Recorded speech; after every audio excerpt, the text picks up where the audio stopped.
Hey folks, and welcome back to the Armor's Block, brought to you by Blue Coat Arms Company. No matter your era, we got your six, your family-operated, full-service gunsmith shop right here in Central Illinois.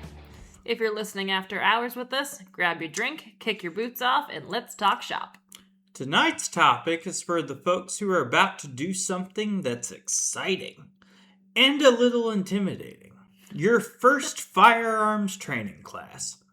And let's be real, for most newbies, that first class is usually one of two lanes, a handgun concealed carry type class or a hunter safety course. Once you get into the super specialized stuff, low light, force on force, long range, competition specific, most people already know what they're signing up for. So tonight, we're talking to the brand new folks, the ones who want to show up prepared, stay safe, and actually enjoy the day. I'm Hootie, founder and gunsmith at Blue Coat Arms Company. And I'm Lydia. I run the back end of the shop and make sure I keep up with scheduling, customer updates, and keeping the wheels on the wagon. And I'm also the one who hears most of the post-class recaps of, "That was awesome!" And I was not as prepared as I thought I was. If you're new here, this show is basically you hanging out with us in the shop after hours. Real stories, real lessons, and the occasional, how did this even happen moment. Question of the day this week. What was your biggest aha moment from your first training class? Or what did you wish you had known before you showed up? And if you want to make sure we see it, start your message with Armorer. So, here's the big idea for tonight. Your first class is not about being impressive. It's about being safe, being teachable, and getting repetitions in with good habits. And the more prepared you are, the more brain space you have for learning instead of, fighting your gear all day. And also, side note here, while we have written the script, I'll be honest with you, we're talking about something that I myself have never actually gone through. Because while I have had training with firearms, both from Hootie himself and from some friends of ours that are retired state cops, I know how to handle a gun. I've never actually been through a concealed carry class yet or a hunter safety course. Not because I don't want to, just because I haven't had the chance to. No, but I will say, though, given your history, most of the principles in this episode are still the same, which is why we wrote it this way. It is staying humble, being teachable, being able to absorb information, and practicing good technique. Those are all the core principles that everyone should strive to achieve during any training situation. Absolutely. So that being said, tip number 1 for you, pick a class that matches your level. If it says intro or introduction, great. If it says advanced and you've never drawn from a holster in your life, that's a really rough way to spend a Saturday. And read the instructor's email like it's a recipe. And I mean like a baking recipe, not a, here, throw all this in a pot recipe. I mean a step-by-step fancy cake that you don't want to fall apart. If it says bring 500 rounds, they mean it. So, inside joke at our house. So, I am a toss it all in a skillet and see what happens chef, and Lydia is a baker. Yeah. We have learned over the years there are rules with baking that cannot be broken. That is the same principle with firearm classes. Yeah, if you want your cake or class or whatever you want to call it at this point in time to not fall apart, follow the instructions to the letter. Yes.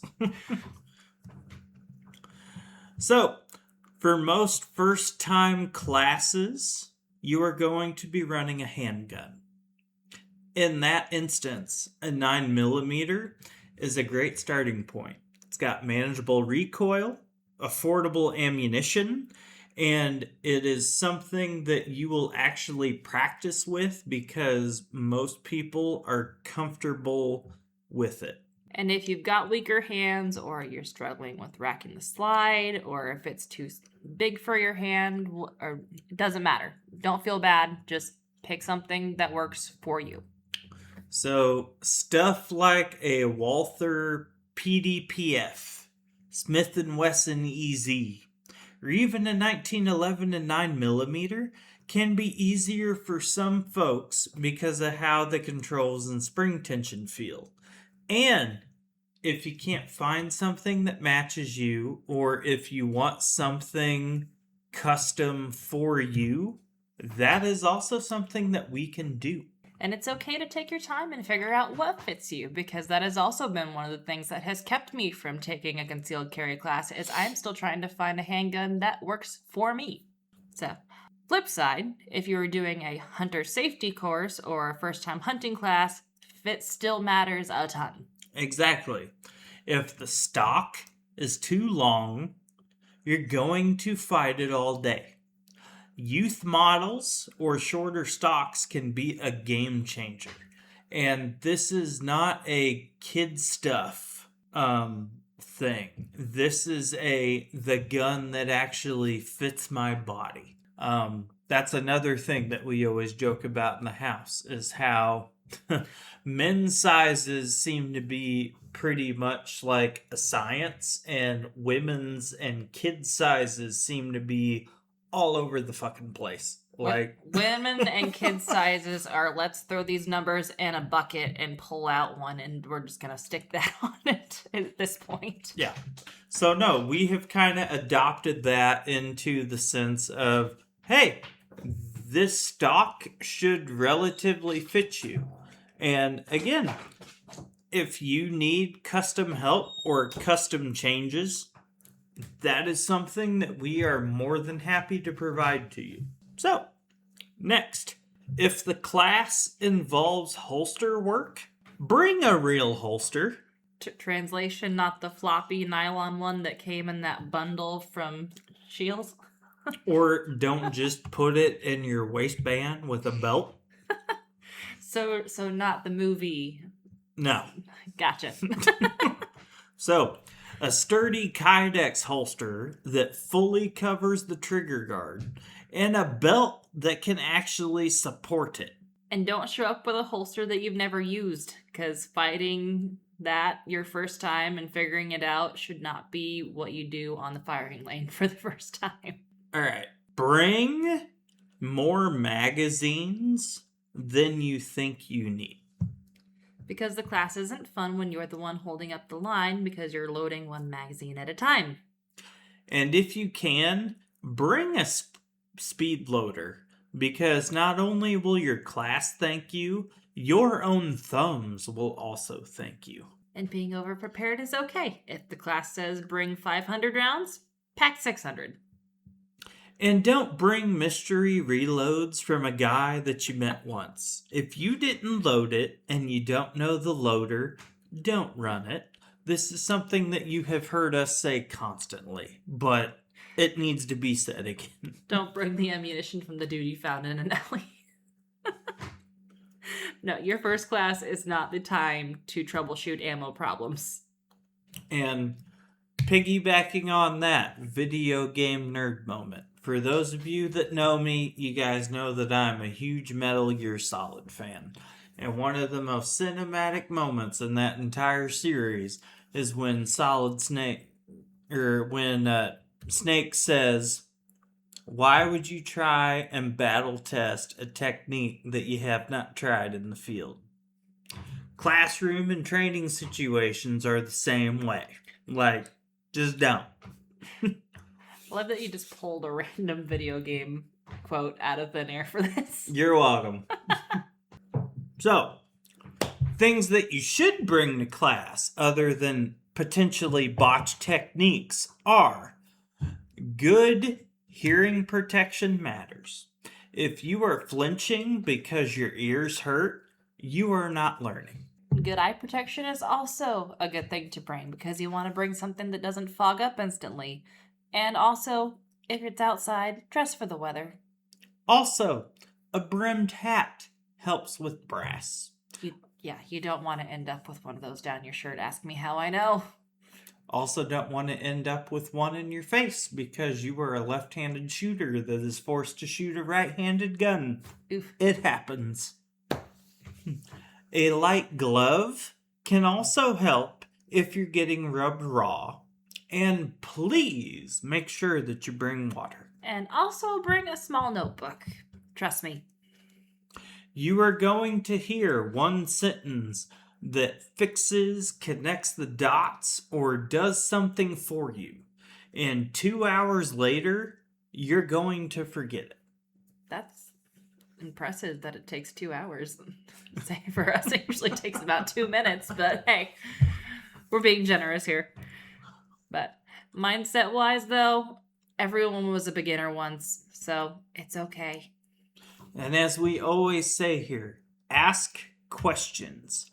Be safe. Don't get in your own head. You are not being a pain in the ass. You are asking questions and learning things that could potentially save your life, could potentially allow you to achieve the goals that you want to learn. And instructors are always happy to ask or to answer legitimate questions. So is this a situation of there are no stupid questions, or? It is one of those, the only stupid question is most likely the one that you don't ask. Fair enough. And if you are too afraid to ask the question, I can guarantee you that there are at least 5 other people in your class that want to ask the same question. So be the person. Got it. Yeah. So, from the front desk perspective of things, as far as we go, most common post-class stories that we hear are things like this. My holster kept collapsing. I brought the wrong ammo. I didn't realize how much standing around there would be. I didn't drink enough water and hit a wall. And from the gunsmithing bench perspective, the most common issues that I hear about are guns that were never function tested before class, cheap magazines causing problems that get blamed on the gun, loose optics and loose mounts, and people trying to learn skills while also fighting gear. The goal here is to remove as many avoidable problems as possible so you can focus on the skills themselves. Exactly. Do not bring a known problem or an unknown problem to a class. All right. So, quick after hour side note before we wrap. So this is our this or that kind of thing that we have introduced to the podcast. One product per episode that we actually use. Not a big ad break, just a quick spotlight on something that's genuinely part of our day-to-day. So, this week's spotlight is SimpliSafe. We have used SimpliSafe since the very beginning of Blue Coat Arms Company, and it's been one of those set it up once and it just works things. Even with moving the shop location multiple times over the years. And the app is honestly one of the reasons why we like it, because it's one-stop shop for arming, disarming, checking status, and seeing what's going on without it turning into a whole second job, because Lord knows I have enough of those. Yeah. So, if you want the link, we'll have it in the episode description. If you use it, it helps support the show. If you don't, no worries. All right, so bringing it back around to the top. Question of the day.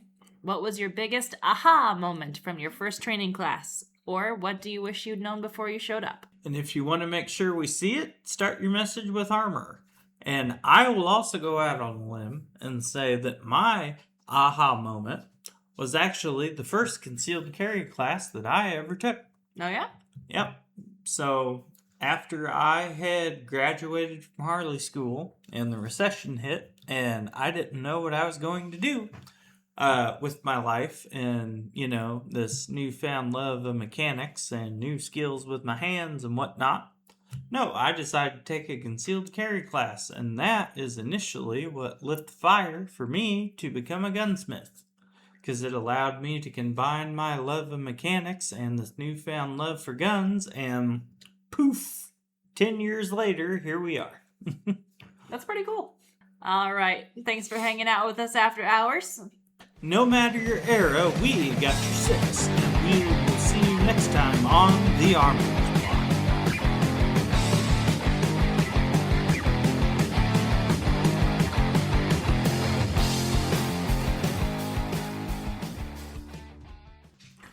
Armorer's Block, mic check. 1, 2. Hey, hey. This is Hootie with Blue Coat Arms Company. No matter your era, we got your six.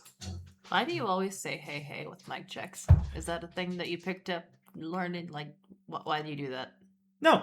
So that is actually a professional trained way. So when you hear a sound person say, hey, hey, mic check 1, 2, that entire phrase covers the entire vocal spectrum. So then when you go back and listen to it, you can cut out frequencies and highs and lows and different things to make a balanced mix. Huh. I did not know that. Yeah. I say I've heard you do that for years and I've never known why. No, and that is why. Because the other thing that you'll hear people do is they might over extenuate the 2 or 1 because it Gotcha. does different frequencies and stuff. So, but no, it just depends on how in depth you want to get. I see.